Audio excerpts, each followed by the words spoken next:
Do you think the pace of consumption is going to continue to grow like it has in the last decade? In India in particular? Yeah. Yeah, I think so. I think what happens typically with the growth of the middle class, and you can define the middle class on all kinds of ways, but with the growth of increased, let's say, prosperity or a better spread of prosperity in the system, you do get consumption. It's the old story of you have a scooter, you buy a car. You buy a car, you buy a bigger car.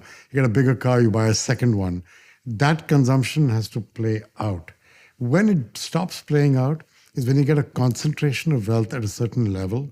And you'll find if you've already got 4 cars, there isn't going to be a 5th car bought. If you've already got 4 TVs in your house, you're unlikely to buy a 5th one. So there is a change in consumption patterns as incomes increase beyond a point. But till you get to that point, and India is still on that journey, till you get to that point, you'll get pretty good expansion of consumption. The nature of things consumed may change. The perceived advantages of a luxury good may change. The willingness to pay more for quality and pricing may change, which you've already seen in India in the last 20 years. That, I think, could keep happening, but I don't think consumption won't keep growing for a while. The one thing that could impact consumption is insecurity.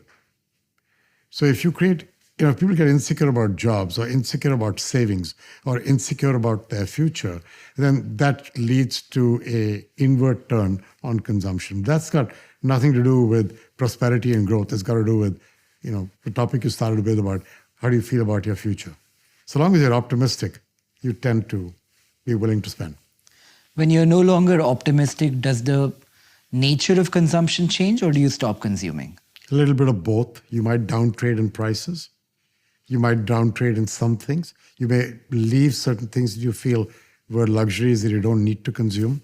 Now, I'll give you a crazy example, but here in New York City, the day the stock market does well, if you go to the average upmarket restaurant here, you will find the price of wine purchased that day at dinner goes up. It's the same day.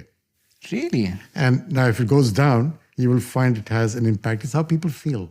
Consumption is not just about your material need. That is true when you're at a lower income level. When you're at a higher income level,